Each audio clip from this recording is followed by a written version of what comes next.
it's me, Janette, creator and owner of Pocket Letters and author of Janette Lane Blog. How are you? Hope you've been well.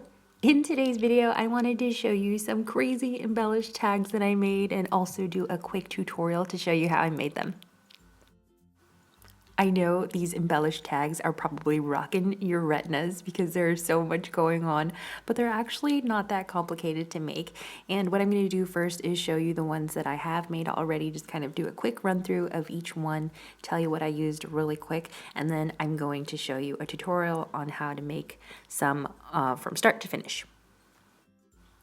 So the base of these embellished tags are all the same. They are some craft colored luggage tags that I purchased at Sainsbury, which is a huge chain here in the UK. It reminds me a little bit of like a Walmart and a Target mixed together.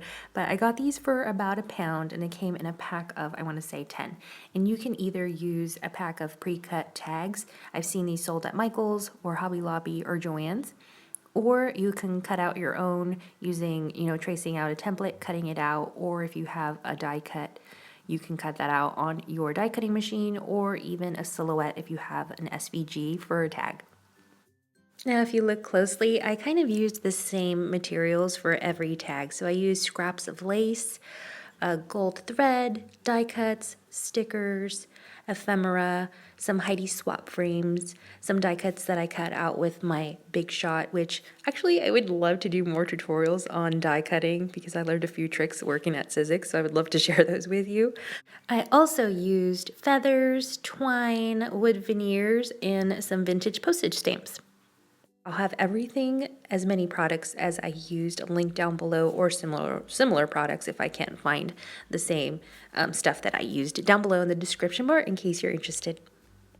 Before I move on to the start to finish process video, I just wanted to add a few sentiments to my tags, and of course I'm going with my ever faithful Tim Holtz phrase stickers.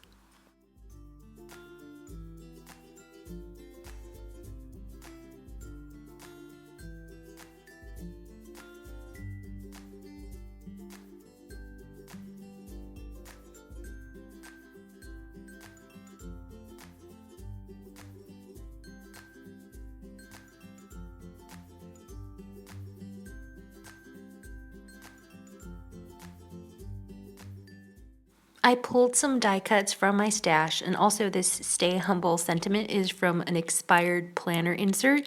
So check your unused planner layouts for fun sentiments and other design elements.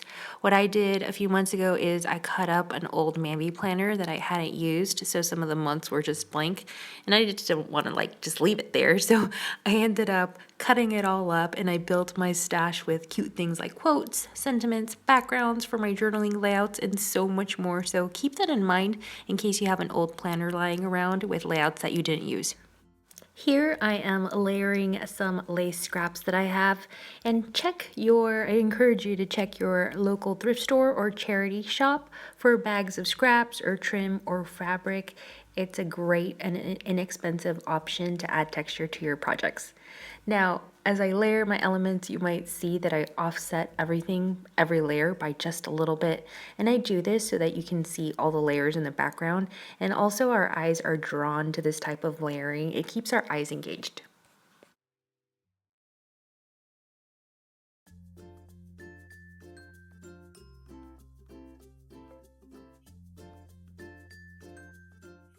Once I have everything layered just the way I like, I'm going to remove 1 or 2 of the top layers and then staple my tag with my tiny attacher.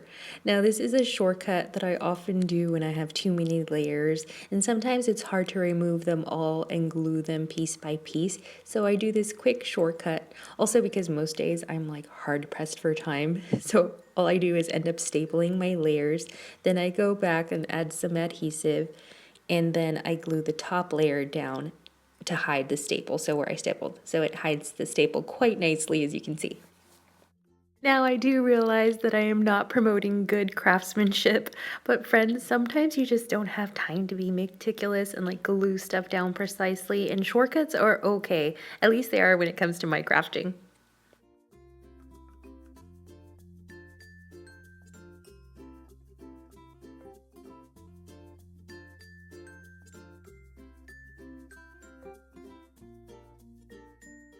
Now I'm adding an everyday sentiment onto my butterfly die cut, and I'm done with this tag, and I'm gonna move on to another one. I'm starting this tag with some ruched crepe paper, which was sent to me by a pen pal, but you can recreate this by simply sewing a straight line down the center of your crepe paper.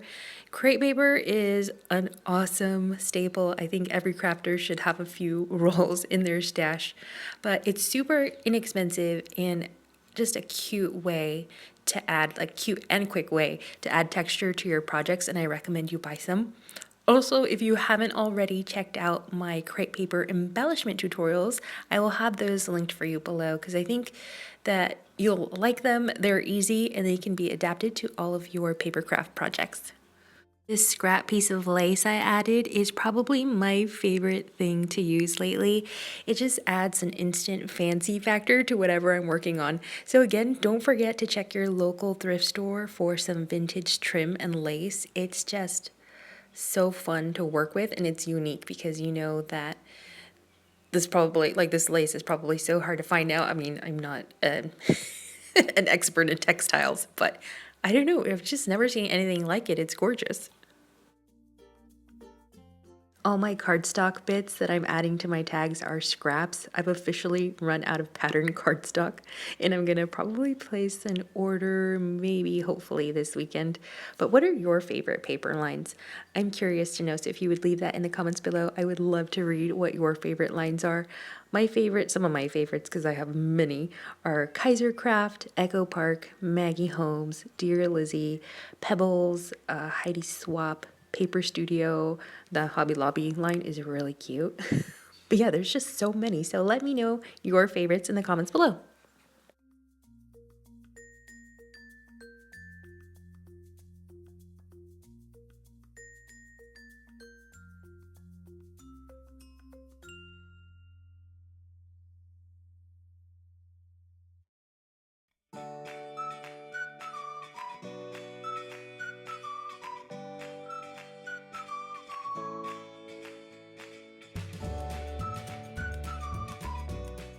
Now I'm gonna trim this piece of cardstock here. I feel like it was adding too much like weight or bulkiness to my tag. Like it didn't even look like a tag anymore. So I just trimmed it down and now it looks more symmetrical.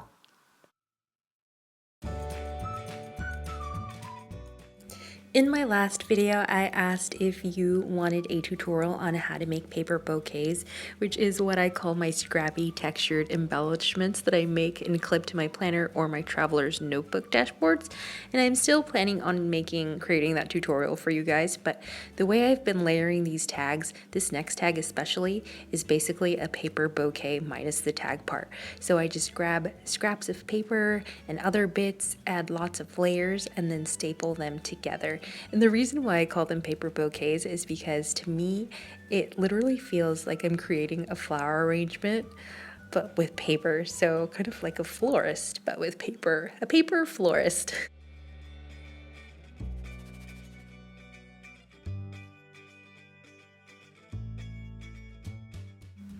As you can see, there's a lot of indecision and rearranging going on, and that's okay, friends. It's part of the creative process.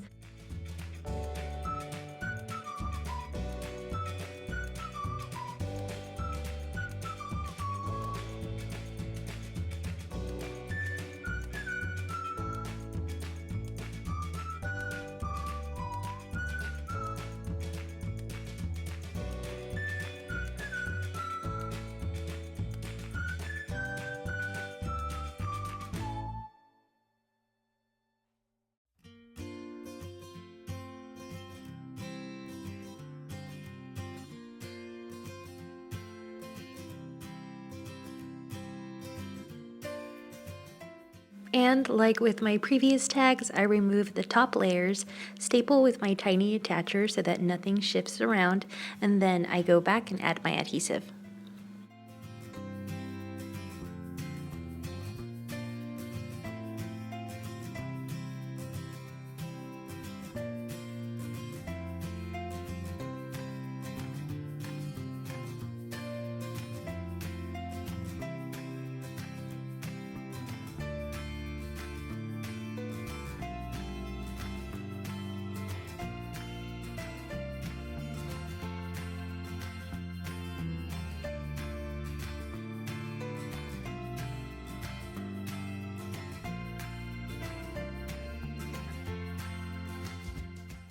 Now I'm going to add some wispy gold thread and some sequins with some glossy accents.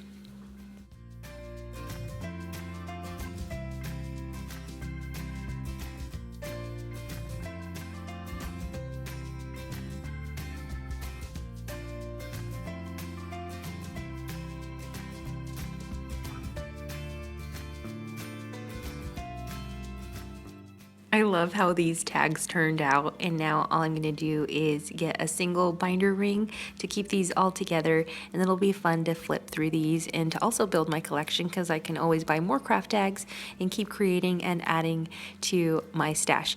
Now it also would be really fun to swap some of these with a pen pal. That's it for today, friends, and if you'd like to see more of my crafty projects, then please follow me on Instagram at Janette Lane Blog. And as always, thank you so much for watching, and I'll see you all next time. Bye!